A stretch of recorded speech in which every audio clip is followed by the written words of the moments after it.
¿Qué tal? ¿Cómo están? Sean bienvenidas y bienvenidos a una nueva edición de Semana en la Cámara. Desde los jardines del Congreso Nacional les vamos a contar acerca del trabajo legislativo de la semana del 14 de julio en adelante. Vamos a comenzar justamente contándoles acerca de lo que ocurrió en dicha sesión, en esa jornada especial en que la Cámara de Diputadas y Diputados respaldó multar a quienes no voten en elecciones populares.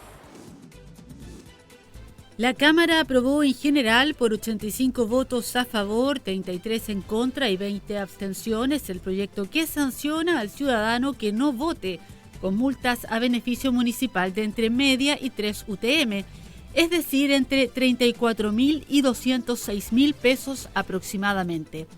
No serán sancionados quienes cumplan reposo por enfermedad o parto, estén fuera del país o se encuentren el día de la elección a más de 200 kilómetros de su lugar de inscripción. Las excusas podrán presentarse hasta el día de la elección, ya sea a través de la página web del CERVEL o directamente en Carabineros, quienes emitirán un certificado correspondiente. La oposición valoró que el avance del proyecto al tiempo que criticó la postura adoptada por el Ejecutivo, como apuntó la diputada Joana Pérez.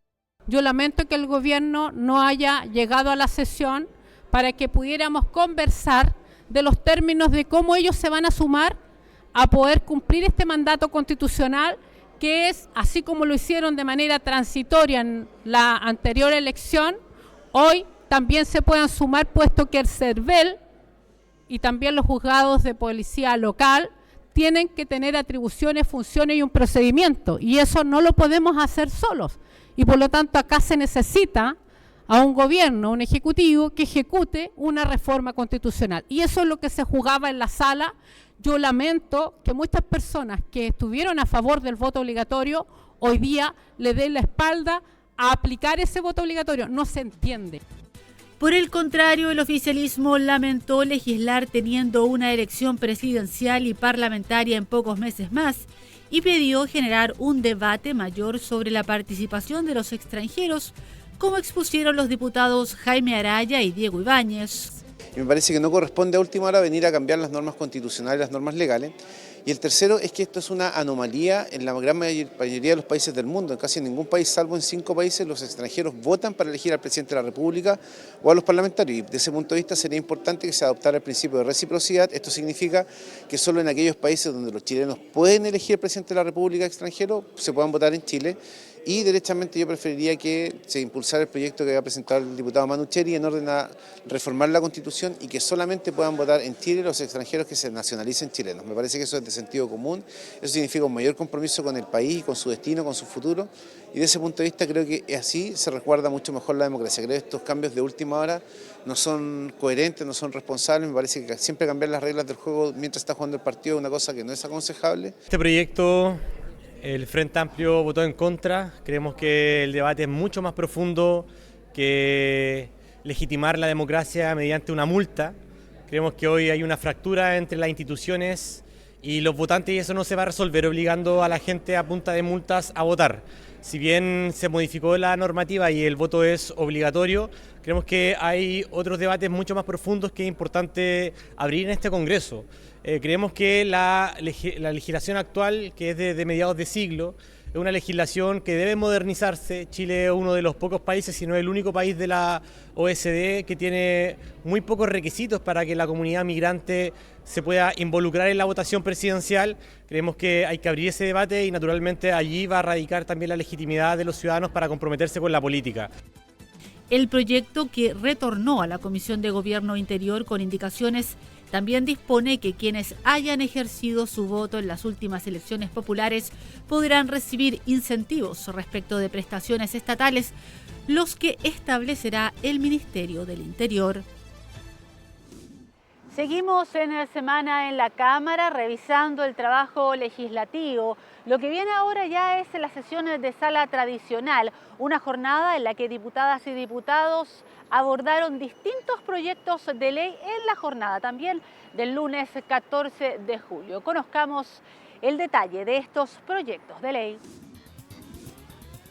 La Cámara respaldó el informe de Mixta, recaído en el mensaje que dispone que en ningún caso podrán ser declaradas admisibles las postulaciones ni ser adjudicados los programas e instrumentos ejecutados por la Agencia de Investigación y Desarrollo ANIT a quienes tengan una inscripción vigente en el Registro Nacional de Deudores de Pensiones de Alimentos. La norma añade que al momento de la postulación y de la adjudicación, la ANIT efectuará un proceso de consulta masiva electrónica al registro civil que certificará en línea si el postulante y el presunto adjudicatario tienen una inscripción vigente en el citado registro en calidad de deudor. La diputada Camila Musante valoró el texto como una medida concreta para fortalecer la corresponsabilidad parental y proteger los derechos de niños, niñas y adolescentes. Creo que es una cuestión de justicia alimentaria, también viene a reforzar lo que es la ley Papito Corazón y emparejar la cancha, no solamente el castigo que pesa sobre los deudores, que en su gran mayoría estadísticamente son hombres, sino que también respecto de aquellas mujeres que sacrificaron una vida completa al cuidado, a la crianza y que no pudieron tener ellas quizás sus propias oportunidades para haber participado de fondos de programas de investigación. Todas estas medidas al final apuntan a una sola cosa y que es que la ley Papito Corazón no quede solamente en una declaración de buenas intenciones, ¿no? También incluso acá en el Congreso se han presentado proyectos para impedir que quienes tienen deuda alimenticia puedan ingresar, por ejemplo, a los estadios, que tampoco es un castigo, es un incentivo igual para que se pongan al día. Por su parte, la ministra de Ciencia, Tecnología, Conocimiento e Innovación, Aysén Echeverry, explicó que la iniciativa remitida al Ejecutivo para su promulgación como ley establecerá un mínimo de coherencia ética para quienes aspiran a financiamiento público. La Cámara aprobó la idea de legislar del proyecto que define que en la venta de pasajes o boletos las empresas de servicios interurbanos de transporte público de pasajeros confeccionarán un registro con la identidad de todas las personas que transportan, que incluirá, entre otros aspectos, nombre completo, número o rol de identificación, nacionalidad e itinerario del servicio. El diputado Andrés Lonton advirtió que los registros de identificación de las personas no van a estar en línea con los de las policías y del Ministerio Público. El transporte interurbano y el poder identificarse dentro del mismo tiene que tener una finalidad en que esta información esté en línea con las policías y el Ministerio Público, para efectos de poder detectar a quienes tienen una orden de detención o notificar alguna orden de expulsión en el caso de la migración ilegal.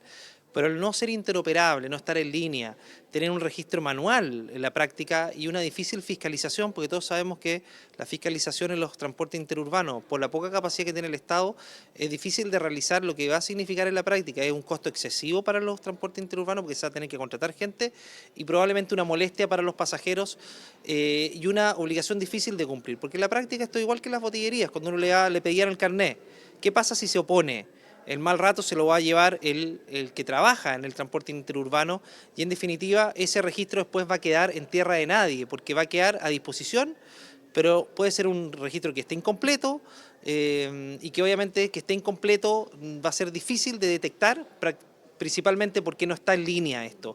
Y en ese sentido yo creo que no cumple con la finalidad que efectivamente detener en el acto a personas que tienen alguna orden de detención pendiente o alguna orden de detención por otro motivo o están siendo perseguidos por la justicia. Por su parte, el diputado Fernando Borges destacó que el proyecto entregará seguridad y medidas concretas en la identificación de pasajeros, especialmente en zonas extremas o aisladas. En el archipiélago de Chiloé tengo 40 islas habitadas, en la provincia de Palena tengo lugares como Chaitén, Futalefú, donde habitualmente los trayectos son muy largos y también el clima es bien crudo.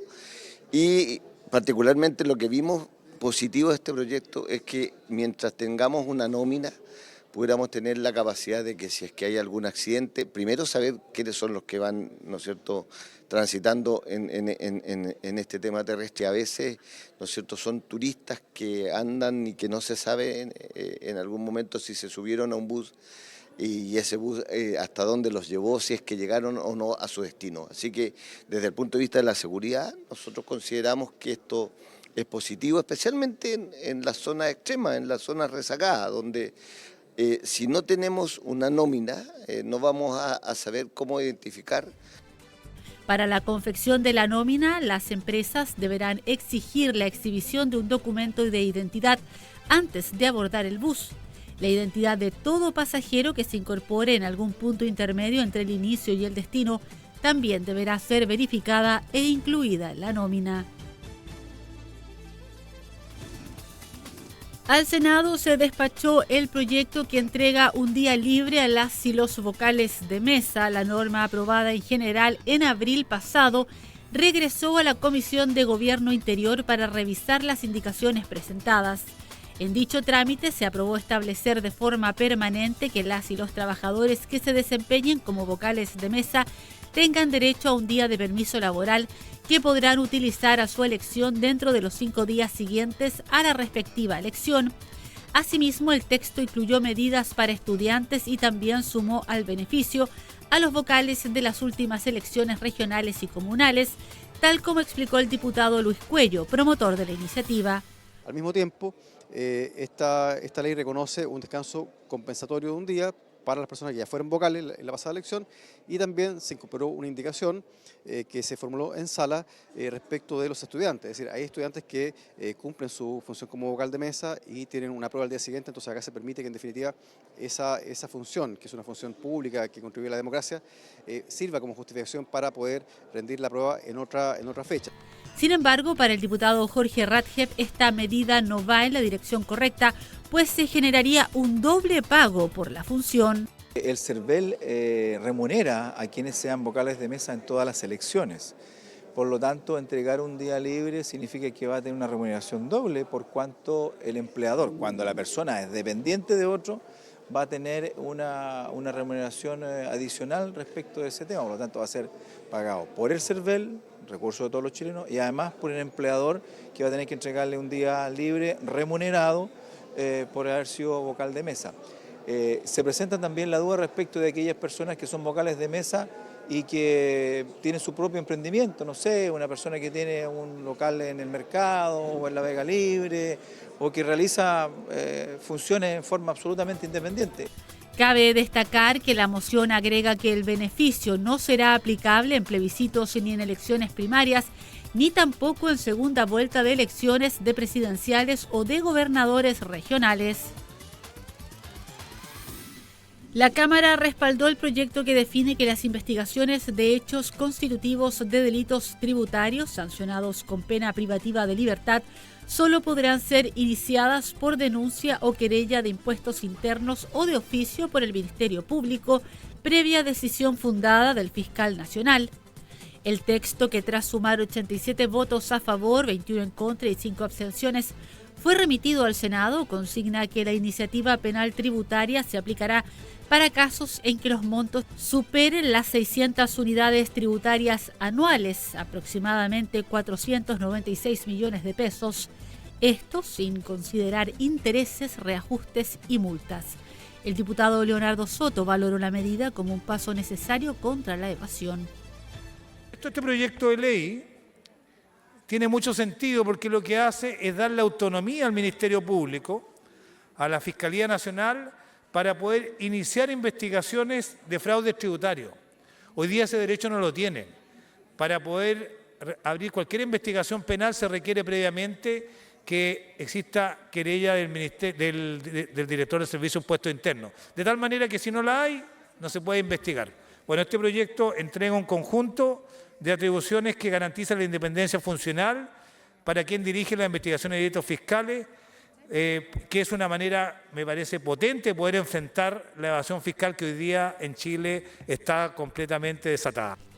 Además, el proyecto regula la cooperación eficaz del contribuyente y la suspensión de la duplicidad de acciones mientras el Comité Ejecutivo de Impuestos Internos evalúa una autodenuncia. Preexistencias en salud y tarifas eléctricas son parte de las materias que se analizaron en la jornada de sala del día martes 15 de julio. Las iniciativas las conocemos a continuación en este nuevo bloque de Semana en la Cámara. Solo en general y con indicaciones se aprobó el proyecto que, entre múltiples aspectos, pone fin a las enfermedades o condiciones preexistentes y elimina las discriminaciones por edad y sexo en los planes de salud. Junto con ello, suprime la definición de cotizante cautivo, permite la transferencia de cartera de una ISAPRE a otra y crea un plan común de salud como producto único y comparable que deben ofrecer las aseguradoras a todos los afiliados al sistema privado de salud, aspectos que abordó el diputado Daniel Lilayú. Yo creo que es una buena iniciativa en el sentido de que fundamentalmente terminar con inequidades que hay en el sistema de salud, sobre todo en la ISAPRE, que era la preexistencia. Y la preexistencia es un tema que en este momento estamos todos de acuerdo que hay que eliminarla. Ahora, pero tiene que haber mecanismos de compensación también para que este tipo de preexistencia y el sistema privado, que en este momento que lo hablamos en la ley corta de ISAPRE, pueda persistir.